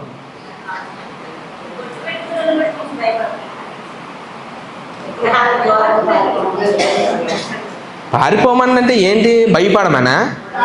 వాటికి దూరంగా ఉండండి. వామ్మో అని పారిపోవటం కాదు. విగ్రహాలను చూసి పారిపోండి అంటే ఎదురుగా విగ్రహం రాగానే వామ్మో ఇది చాలా భయంకరమైనది, ఇంకా బలమైందని పారిపోవటం అది కాదు. వాటికి దూరంగా ఉండండి. వాటి కార్యక్రమాల్లో వాటిల్లో దూరంగా ఉండండి. 1 కొరింథీ 8వ అధ్యాయం చూడండి. విగ్రహములకు బలిగా అర్పించిన వాటి విషయము, హెడ్డింగ్ అది. హెడ్డింగ్ ఏంటి? విగ్రహాలకి అర్పించిన వాటి యొక్క విషయమా. మనమందరము జ్ఞానము గలవారమని ఎరుగుదుము. మొదట ఏం చెప్పాడు? మనందరికి తెలివి ఉంది అనేసి తెలుసు కదా. జ్ఞానము ఉప్పొంగు చేయును కానీ ప్రేమ క్షేమాభివృద్ధి. ఒకడు తనకేమైనాను తెలియననుకొని ఉంటే తాను తెలుసుకునవలసినట్లు ఇంకనూ ఏమీ తెలుసుకునేవాడు కాదు. ఒకడు దేవుణ్ణి ప్రేమించిన యెడల అతడు దేవునికి ఎరుకైన వాడే. కాబట్టి విగ్రహములకు బలిగా అర్పించిన వాటిని తినుట విషయము. ఇది రెండో హెడ్డింగ్ అండి. రెండో హెడ్డింగ్ చెప్పి దాని కింద చెప్తున్నాడు. ఏం చెప్తున్నాడు? లోకమందు విగ్రహము వట్టిదనియు. ఏంటంట? లోకంలో ఉన్న విగ్రహాలు గట్టిగా చెప్పాలి, కాదు మొత్తం చెప్పండి. లోకములో ఉన్న విగ్రహములు వట్టివనియు ఒక్కడే దేవుడు తప్ప వేరొక దేవుడు లేడనియు ఎరుగుదుము. అందుకే దేవుడు పిచ్చతనంగా ఏం ఇవ్వాల 10 ఆజ్ఞలు. ఫస్ట్ ఆజ్ఞ ఏంటి? నేను తప్ప, మొత్తం చెప్పండి అండి, నేను తప్ప వేరొక దేవుడు లేడు. మీకు ఉండకూడదు కాదు, అసలు లేడు. అర్థమవుతుందా? నువ్వు ఏంటి భయపడేది? ఫోటోని చూసి భయపడితే నీకు విశ్వాసం ఉందా? నేనా చూడండి, ఆకాశం అందైనను భూమి మీద అయినను దేవతలనబడినవి ఉన్ననను మనకు ఒక్కడే దేవుడు ఉన్నాడు, ఆయనే తండ్రి. ఆయన నుండి సమస్తమును కలిగెను, ఆయన నిమిత్తము మనము మరియు మనకు ప్రభువు ఒక్కడే. ఆయన ఎవరండి? ఆ ఫోటోలకి భయపడిన దాంట్లో కొద్దిగా అయినా సరే యేసుక్రీస్తుకి భయపడండి అమ్మ, సరేనా? ఆ ఫోటోలు చూడగానే భయం వేస్తుంది అన్నారు కదా, ఆ కొద్దిగా భయం యేసుక్రీస్తుని చూసి భయపడండి. 8:30కే ప్రార్థనలో ఉంటారు. ఆ భయం లేకే గురువారం ప్రార్థన రాలేము, ఆదివారం టైంకి రాలేము, సేవకుని వెంబడించలేము.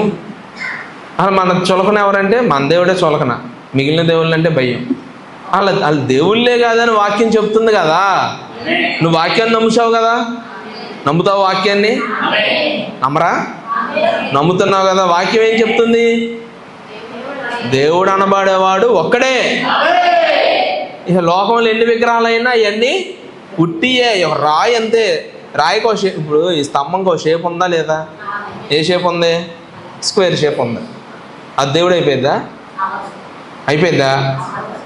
మరి ఇంకెందుకు ఆ స్తంభాన్ని చూసి భయపడాల్సిన అవసరం ఏంటి? నువ్వు చెప్పండి, ఆ స్తంభాన్ని చూసి నువ్వు భయపడాల్సిన అవసరం ఏంటి? చూడండి, పాత నిబంధనకి కొత్త నిబంధనకి అదే తేడా. దేవుడు ఏమన్నాడు పాత నిబంధనలో? నువ్వు కంటితో పాపం చేస్తే కన్ను తీసేయాలి, కుడి కన్నుతో పాపం చేస్తే కుడి కన్ను, ఎడం కన్ను పాపం చేస్తే ఎడం కన్ను, కుడి చేతితో పాపం చేస్తే కుడి చేయి తీయాలి, ఎడం చేతితో పాపం చేస్తే ఎడం చేయి తీయాలి.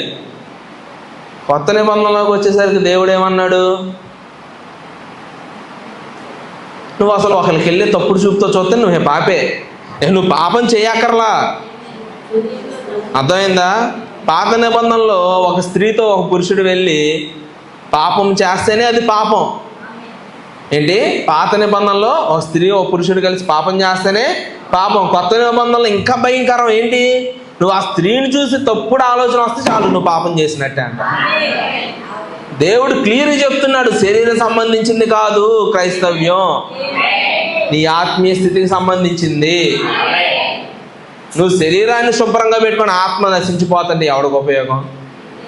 రేపొద్దు నీ శరీరాన్ని నువ్వు ఎంత నీట్గా ఎంత తెల్లబట్టలు కప్పుకొని వచ్చినా చచ్చిపోతే ఎక్కడ ఉంటాం? మెట్లోనే కలిసిపోతాం. చివరిదాకా ఉండేది ఏంటి? ఆత్మే. దేవుడు క్లియర్గా చెప్తున్నాడు, నువ్వు ఒకళ్ళ వైపు చూసి చండాలమైన ఆలోచన కలిగావంటే నువ్వు అక్కడ ఆ స్త్రీతో నువ్వు పాపం చేసావు, నువ్వు పాపివి.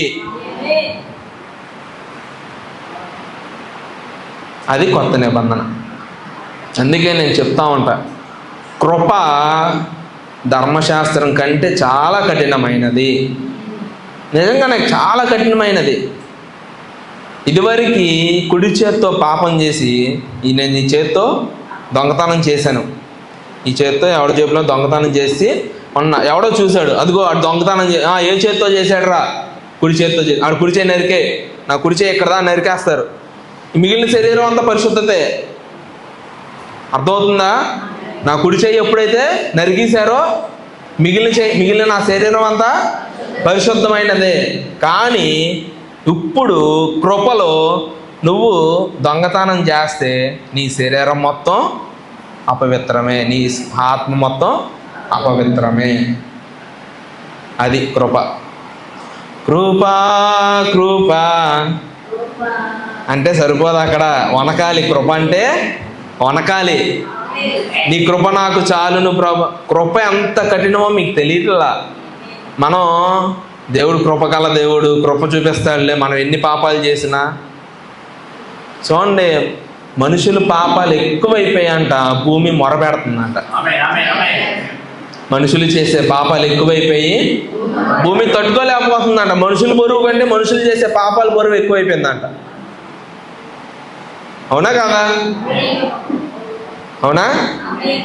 చూడండి, అట్లాంటప్పుడు నువ్వు కృప కృప కృప అంటే ఏంటి కృప? నువ్వు కృప నీ శరీరం సంబంధించింది అనుకుంటున్నావు. కాదు, కృప నీ ఆత్మకు సంబంధించింది. అర్థమవుతుందా? నీకు వెంటనే ఆలోచన రావాలి. ఇదివరకు కుడి చేతితో పాపం చేస్తే, కుడి చేయి చేస్తే తీసేస్తే మిగిలిన శరీరం అంతా పరిశుద్ధందే. మరి ఇప్పుడు నా మనసులో పాపం ఉంది, దేన్ని తీసేస్తే నేను పరిశుద్ధుని అవుతా? దేన్ని నరికేస్తే నేను పరిశుద్ధుడుగా అవుతాను? అందుకే విరిగి నలిగిన హృదయం కలిగి ఉంటే దేవుడు అంట కృప చూపిస్తాడు. హల్లెలూయా. ఆయన యొక్క రక్షణ నీ దగ్గరకు వచ్చింది. కాబట్టి కృప తేలికింద అంటే దేవుడు కృప కలిగిన దేవుడు, దయామయుడు, కరుణామయుడు కాదు. ఇంకో సైడ్ ఉంది ఆయనకి. ఏంటి? ఆట తీస్తాడు, ఇరుకుల్లో పెడతాడు, శ్రమల్లో నడిపిస్తాడు, ఇంకా చావుంచుదా తీసుకెళ్తాడు. అర్థమవుతుందా? తిన్నగా ఉండాలి. వాక్యం విని వాక్య ప్రకారం మనం జీవించాలి. భక్తి కట్టుకోకుండా, వాక్యం వినకుండా, వాక్యం విని దాన్ని మెట్లు దిగేటప్పుడే విడిచిపెట్టి వెళ్ళిపోయి నేను బాగుపడతల్లా, నా కుటుంబం బాగుపడతల్లా అంటే ఉంటే ఎక్కడ అయితా? ఫస్ట్ నువ్వు చెయ్యి, కార్యం చేసి విశ్వాసంతో కార్యం చేస్తే ఆయన నిన్ను ఘనపరుస్తాడు.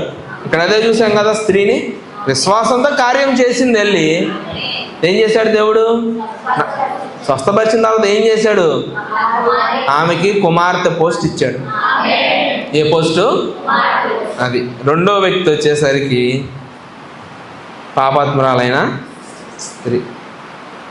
మొదటిగా రక్తస్రావం కలిగిన స్త్రీ, రెండోదిగా ఎవరంటే పాపాత్మురాలైన స్త్రీ.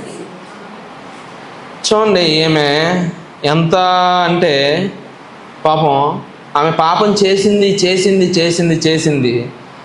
ఆమెకి ఒక్క విషయంలో అంటే ఒక్క రోజు వచ్చింది. ఆ రోజు ఏం చేసిందంటే ఆ పాపాన్ని విడిచిపెట్టింది. ఆమెకు కూడా మారు మనసు వచ్చింది. ఆమె కూడా మారు మనసు వచ్చింది. ఆమె హృదయం కూడా దేవునికి అర్పించింది. ఆమెకు కూడా విశ్వాసం వచ్చింది. యేసు గురించి వినింది. చూడండి, ఆమె పాపం చేస్తున్నా ఉన్నా సరే ఆమె హృదయంలో ఒక తపన, దీని నుంచి నేను విముక్తి పొందాలి. హల్లెలూయా. దీని నుంచి విముక్తి పొందాలి, దీని నుంచి నేను బయటికి రావాలి. కానీ మార్గము తెలియట్లేదు. హల్లెలూయా.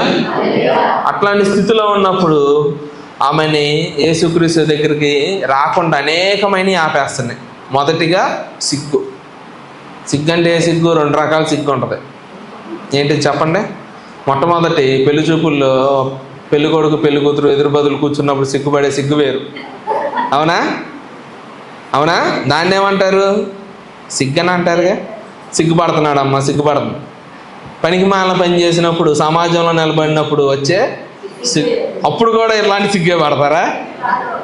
ఏమండి, ఎవరన్నా తప్పు చేస్తా దొరికాడండి, ఎవరన్నా తప్పు చేస్తానో లేకపోతే ఏదో పనికి మాలి పని చేస్తా సమాజంలో దొరికాడు, నలుగురిలో నిలబెట్టినప్పుడు పెళ్లి చూపుల్లో సిగ్గుపడతాడు. అక్కడ ఎట్లాంటి సిగ్గు? అవమానంతో తలదించుకుంటాడు. అవునా? ఇక్కడ ఆమె కూడా ఆ అవమానంతో తలదించుకునే సిగ్గు, అటువంటి సిగ్గు ఆ స్థితిలో ఉంది ఆమె. ఆ సిగ్గు వల్ల, ఎందుకని? ఆమె గతం వల్ల ఆమెకి అదొక సిగ్గు అన్నమాట. ఆ సిగ్గు అనేది ఆమెని దేవునికి సమీపంగా రావకుండా ఆపేస్తుంది. హల్లెలూయా. రెండోదిగా భయం. ఏంటి? ఆయనేమో పరిశుద్ధుడు, నేనేమో పాపం చేసి ఉన్నాను, నేను ఆయన దగ్గరికి వెళ్ళొచ్చా? చాలామంది కూడా ప్రార్థనకి రాకపోవడానికి కారణం ఇదే. నేను ఈ వారంలో తప్పు చేశా, లేకపోతే నేను ఈ వారంలో పాపం చేశా, దేవునికి వ్యతిరేకంగా నడిచా, నా వల్ల దేవుని నామానికి అవమానం జరిగింది, ఈ వారం నేను ప్రార్థనకి వెళ్తే అది కరెక్ట్ కాదు, నీకు నువ్వే తీర్చేసుకుంటావు. దేవుడేమో నేను నీకు క్షమిస్తానమ్మా, తప్పొప్పుకో అమ్మా, తప్పొప్పుకో, నేను నిన్ను క్షమిస్తాను, నా సన్నిధికి రా, నా పాదాల చెంతకి రా, నేను నీకు ఆశీర్వాదాలు ఇస్తానంటే నేను తప్పు చేశా, నేను వెళ్ళకూడదు ఈ వారం ప్రార్థనకి. హల్లెలూయా. ఏమి కూడా అదే పరిస్థితుల్లో ఉంది. నేను పాపం చేశాను, నేను పాపాత్మురాలైన స్త్రీని, నలుగురు చూస్తే ఏమంటారు? ఇంకోటి, ప్రజల చేత నిందించబడటం. చూడండి, ప్రజలు ఎప్పుడైనా సరే నీ యొక్క గతం గురించే మాట్లాడతారు తప్ప నీ భవిష్యత్తు గురించి ఎవరు మాట్లాడరు. నీ గతాన్ని బట్టి నిన్ను తీర్పు తీరుస్తూ ఉంటారు. హల్లెలూయా, హల్లెలూయా. చూడండి, ఆమె పరిస్థితి అంట సమాజం ముందుకి అవమానంలాగా అవుతుంది అనమాట. ఆ కాలంలో ఒక స్త్రీ పాపి అని పిలువబడటం అంటే ఆమెకి గౌరవం లేకపోవటం, అంతేనా? ఎవరన్నారా దొంగోడు ఇట్రా అంటే అదో మంచి పేరా? చెప్పండి అండి. అరే దొంగోడా ఇట్రా అన్నారు అనుకో ఎవరన్నా, అది ఆడికి గౌరవం తెచ్చిద్దా? చెప్పండి, తెచ్చిద్దా కాదా? అది అవమానమేగా, అగౌరవపరచటమేగా. ఆమెను కూడా అందరూ పాపాత్మురాలు, లేకపోతే పాపి, లేకపోతే పాపాత్మురాలైన స్త్రీ అలా పిలిచేవాళ్ళంట, లేకపోతే వ్యభిచారి అలా పిలిచేవాళ్ళంట. అది అట్లా పిలవటం వల్ల అంటే ఆమెకంట ఆ సమాజంలో ఒక గౌరవం లేకుండా పోయిందంట. అవునా? అవునా కాదా? ఎవరినైనా సరే మనం చూడండి, కొంతమంది అప్పుడప్పుడు ఫ్రెండ్స్ కూర్చున్నప్పుడు ఒకరిని టార్గెట్ చేసి హేళన చేస్తూ ఉంటారు. అప్పుడు వాళ్ళకి అక్కడ అవమానంగా ఉంటుందా లేకపోతే సంతోషంగా ఉంటుందా? అవమానంగానే ఉంటుంది కదా. ఇక్కడ కూడా ఆమె యొక్క గతాన్ని బట్టి, ఆమె చేసిన పాపాలను బట్టి సమాజం అంటే ఆమెని వ్యభిచారో లేకపోతే పాపాత్మరాలను ఏదో పిలుస్తున్నారు. దానివల్ల ఆమెకి అగౌరవమే కదా. రెండోది, ఎక్కువ సార్లు చూడండి, ఇప్పుడు ప్రస్తుతం ఉన్న అంటే ఎప్పుడైనా కాదు, ఎప్పుడైనా అంతే, ఒకడు దొంగతనం చేసి పోలీస్ స్టేషన్కి వెళ్ళాడు అనుకోండి, పోలీసులు కొడతారు, కొన్ని ప్రొసీజర్లు అవుతాయి, వాడికి క్షమాపణ వచ్చేసింది, వెంటనే ఇంటికి పంపించేస్తారు.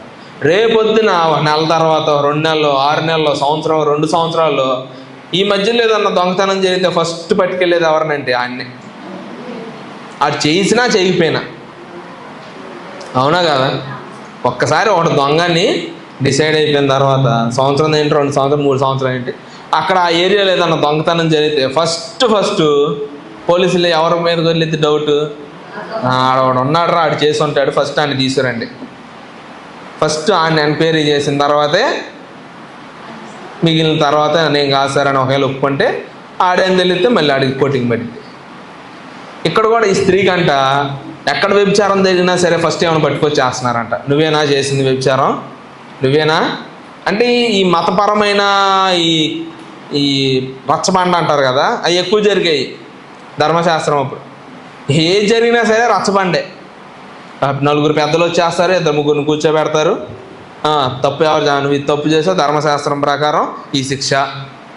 అట్లాగా ఏమకంట ఎప్పుడు కూడా మతపరమైన తీర్పులు తీరుస్తూనే ఉంటారంట. ఇక చివరికి ఏం చేశారంటే సమాజం కూడా ఏమో దూరం పెట్టేశారు. ఎవరేమే?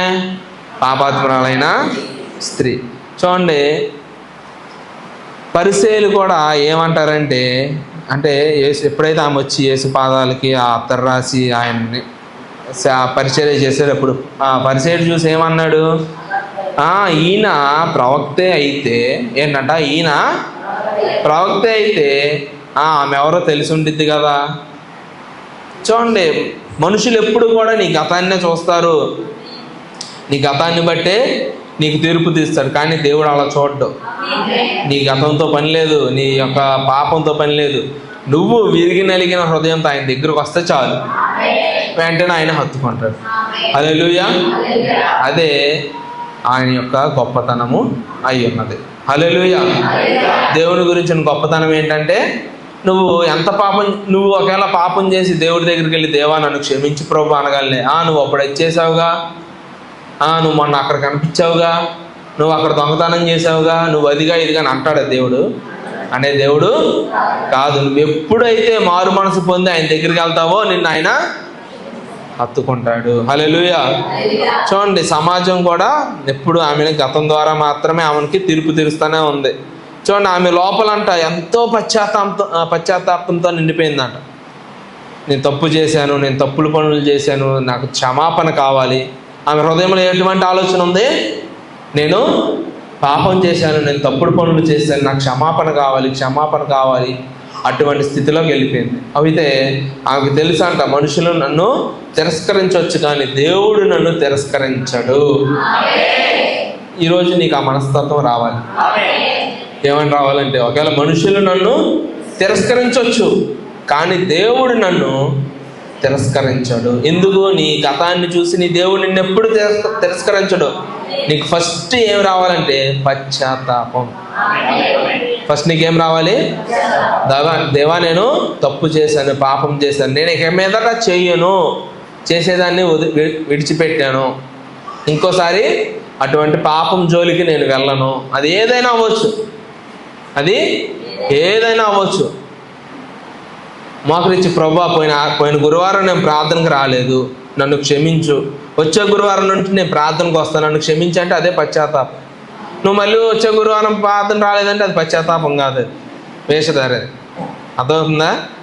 ఒకసారి పశ్చాత్తాపం పొంది ఒక దాన్ని విడిచిపెట్టి మళ్ళీ ఇంకోసారి మళ్ళీ అదే పాపం చేసావంటే అది వేషధారి, దాన్నే వేషధారణ అంటారు.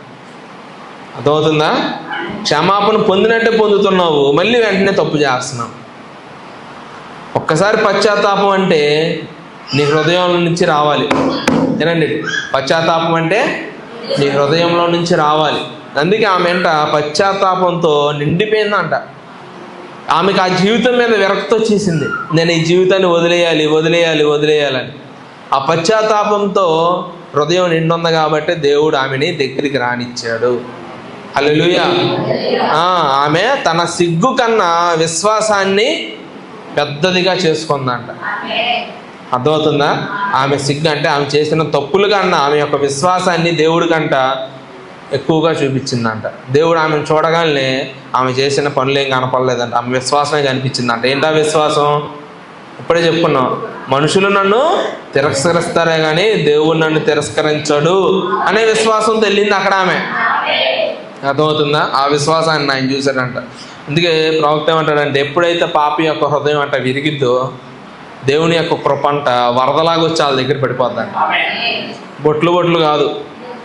ప్రవక్త ఏమంటున్నాడు చూడు, ఎప్పుడైతే ఒక పాపి పశ్చాత్తాపంతో హృదయాన్ని విరిచి దేవుని దగ్గరికి వస్తాడు, విరుచుకొని దేవుని కృప అంట అప్పుడో చొక్క అలా ఇవ్వడంట. కృప వరదలాగా వచ్చి వాళ్ళ మీద పడిద్దంట. ఏంటిది? దేవుని కృప. కాబట్టి మనం చేయాల్సిన పని ఏంటి? పశ్చాత్తాపం పడాలి. అది ఖచ్చితంగా పడాలి. నిజంగా చెప్తున్నా, అది ఖచ్చితంగా ఒక విశ్వాసకు ఉండాలి పశ్చాత్తాపం.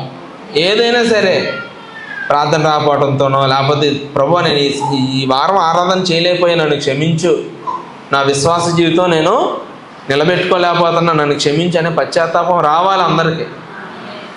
అది రాని రోజున చెప్పాక ఎక్కడ వేసిన గొంగల్లాగా అక్కడే ఉంటాం. హల్లెలూయా.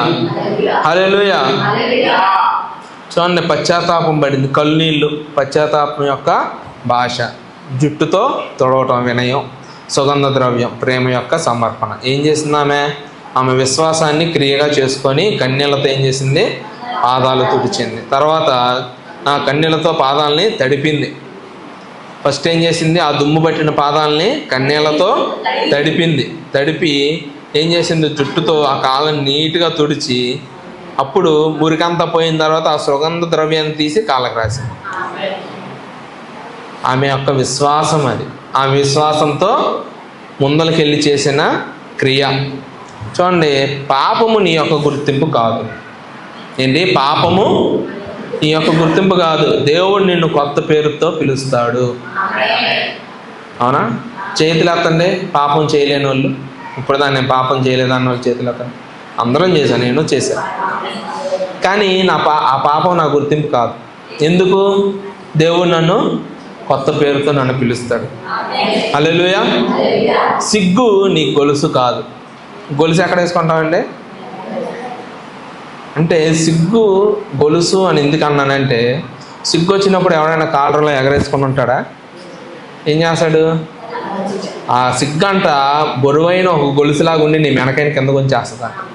సిగ్గంట నీకు గొలుసు కాదు. పశ్చాత్తాపము నీ విమోచనానికి తలుపు. పశ్చాత్తాపం ఏంటి? నీ విమోచనానికి. అంటే నీకు ఈ అన్నిటి నుండి బయటపడాలంటే నీకు ఒక ద్వారం ఉంది. ఏంటి ఆ ద్వారం? పశ్చాత్తాపం. మీరు ఇవన్నీ విని పాటిస్తే ఒక అడుగు దగ్గరికి వెళ్తారు దేవుడికి. లేకపోతే విని నిద్రపోతే తెలుసు కదా, దేవుడిని గతము చూడ్డం, ఆయన నీ హృదయాన్నే చూస్తాడు. హల్లెలూయా. యేసు ప్రేమతో తాకినప్పుడు పాపము కన్నా కృప బలంగా ఉంటుందంట. హల్లెలూయా. హల్లెలూయా. ఆమె ఏం చేసింది? ఫస్ట్ ఆమె పాపాన్ని దాచలేదు, ఆ పాపాన్ని ఒప్పుకొని అంగీకరించింది. ఆమె తన హృదయాన్ని, అంటే తన నమ్మకాన్ని ప్రజల మీద కాకుండా ఎవరి మీద పెట్టుకుందంటే యేసు మీద పెట్టుకుంది ఆమె నమ్మకాన్ని. ఆమె తన విలువ యేసు చూపిన ప్రేమలో కనుగొంది. హల్లెలూయా.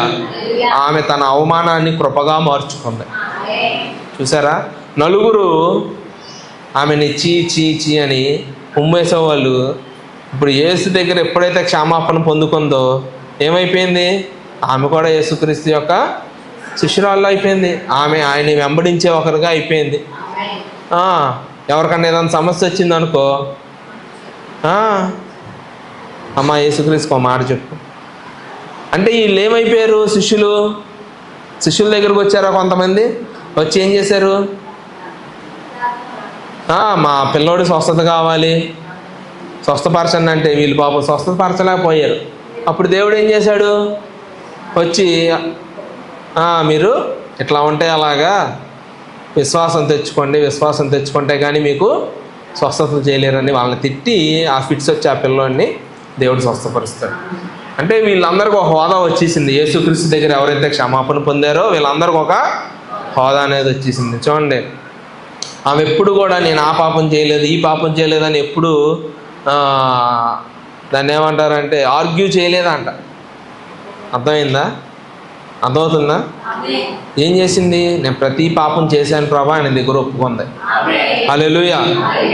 కాబట్టి పశ్చాత్తాపానికి ఎప్పుడైతే విశ్వాసం జోడైద్దో విమోచన అనేది వచ్చింది. హల్లెలూయా. పశ్చాత్తాపానికి ఎప్పుడైతే విశ్వాసము జోడైద్దో అప్పుడు నీకేమొచ్చిందంటే విమోచన వచ్చింది. హల్లెలూయా. ఇంకా ఉంది. నికోదేము ఉన్నాడు, భర్త జక్కయ్య ఉన్నాడు, నికోదేము పరిసయ్యుడు. నికోదేముకి ఏం అడ్డంగా ఉంది? యేసుక్రీస్తు దగ్గరికి వెళ్ళి మాట్లాడడానికి ఒక అధికారం అడ్డంగా ఉంది నికోదేముకి. అవునా కదా? ఆయన ఏంటి? ఒక యాజకుడు, ఓ పరిసయ్యుడు, నలుగురిలో ధర్మశాస్త్రంలో మంచి గౌరవం కలిగిన ఒక వ్యక్తి. మరి ఆయనకి అడ్డంగా ఏముంది? దేవునికి నేను ఎంత పరిసయ్యుణ్ణి, శాస్త్రులు ఆయన్ని తృణీకరిస్తున్నారు, ఆయన్ని అదంటున్నారు ఇదంటున్నారు, మరి నేను ఎంత హోదాలో ఉండి ఆయన దగ్గరికి వెళ్ళగలనా? అందుకే ఏం చేశాడు? దొంగచాటుగా రాత్రి వేళ వచ్చాడు. ఫస్ట్ ఆయన భయం, సిగ్గు, వీటన్నిటిని దాటుకొని ఎలాగోలా వచ్చాడు. వచ్చి ఎప్పుడైతే యేసు దగ్గర మాట్లాడాడో, ఆయన హృదయం ఎప్పుడైతే మార్చబడిందో ఏం చేశాడు? సిలువ రోజు ఆయన మరణించిన తర్వాత, సిలువ నుంచి కింద దించిన తర్వాత ఆ వస్త్రాలు అవన్నీ తీసుకొచ్చింది ఎవరంటే నికోదేమే. అప్పుడు భయపడలా ఎవరికి? అప్పుడు భయపడలా. ఆయన ఏం చేశాడంటే ఆయనకున్న పరిస్థితులన్నింటిలో నుంచి వచ్చి యేసుని ఎప్పుడైతే కలుసుకున్నాడో తర్వాత పరిశీలన ముందే ఆయనకు ఆ వస్త్రాలను అవన్నీ చుట్టడానికి నికోదేము సహాయపడ్డాడు. తెలుసు కదా, యేసుక్రీస్తు చనిపోయిన తర్వాత సిలువ నుంచి కింద దించిన తర్వాత ఆయనకి వస్త్రాలు చుట్టారు. వస్త్రాలు చుట్టి సమాధిలో పెట్టారు. తెలుసా? ఇది తెలీదా? తెలుసా? మరి ఏంటి అలా చూస్తున్నారు? అవునా? నికోదేము ఆ రకంగా తనకున్న భయాలన్నింటిని విడిచిపెట్టి ఏం చేశాడు? యేసుని కలుసుకోవడానికి దగ్గరకు వచ్చేసాడు. తర్వాత నయమాన్ ఉన్నాడు. నయమాన్ కూడా అంతే, ఆయనకు ఒక అధికారం అడ్డంగా ఉంది. ఒంటి నిండా ఉంది, కుష్ఠో గజ్జ ఏదో ఉంది. చూడండి, ఇప్పుడు ఒక అధికారంలో ఉన్నవాడికి ఎలర్జీ లేకపోతే కుష్ఠం ఉందనుకో మొహం మీద, వాడికి ఎలా ఉంటుంది? సిగ్గుగా ఉండిద్ది, ఎవరికైనా అంతే, అవునా? మరి అట్లాంటిది నికోదేమో నయమాను ఒక అధికారి, అతను బయటికి వెళ్ళిపోయి నాకు ఇట్లా రోగం ఉంది, లేకపోతే ఈయన ఒకవేళ వెళ్ళేటప్పుడు వీళ్ళు సైనికులు వాళ్ళు నవ్వుకొని ఉంటారు, చూడు ఆడికి మొహం మీద గజ్జి వచ్చింది, లేకపోతే ఎవరికైనా సహజం అది మనుషుల యొక్క మనస్తత్వం. కానీ దాని నుంచి బయటికి రావటానికి నయమానికి చాలా టైం పట్టింది, అవమానంగా ఫీల్ అయ్యాడు. అందుకే ఏలియా దగ్గరకు కూడా వచ్చి, అందుకే ఆయన ఎలీషా దగ్గరకు వచ్చి ఏమనుకున్నాడంటే, ఆయన వచ్చి నా తల మీద చేయి పెట్టి నూనె రాసి ప్రార్థన చేసి, అది కాదు.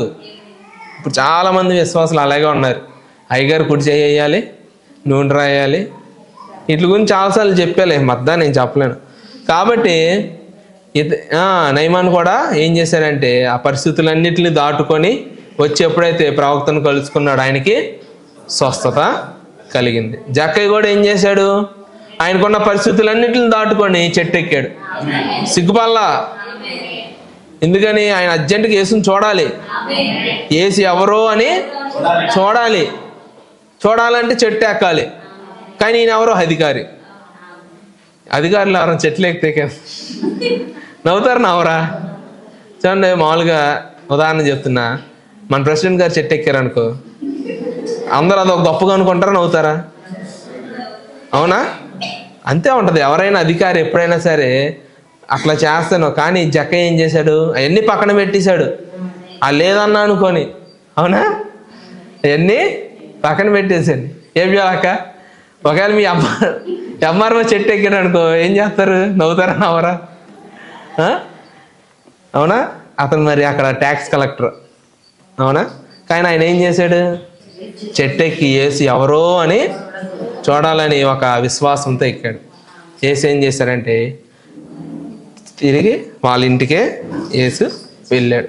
చూడండి, ఎవరైనా సరే విశ్వాసంతో ఆయన ఎతికిన వారిని ఎక్కడా దేవుడు అవమానపరచలా, వాళ్ళకి గౌరవమే దక్కింది, వాళ్ళని ఆయన ఘనపరిచాడు. ఈరోజు నువ్వు కూడా నీ పరిస్థితులన్నింటిని దాటుకొని ఆయన కలుసుకుంటే నీకు అవమానం కాదు, ఏమొచ్చిద్ది? నీకు ఘనతే వచ్చిద్ది. అర్థమవుతుందా? వదిలేండి. అర్థమైందా లేదా?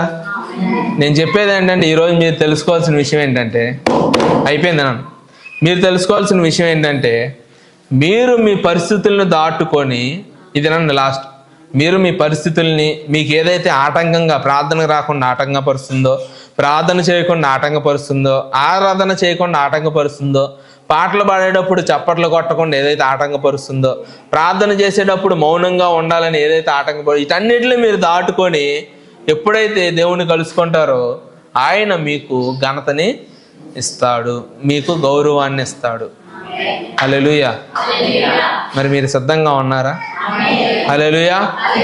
అందరూ మాకు ఇచ్చి ప్రార్థన చేద్దాం.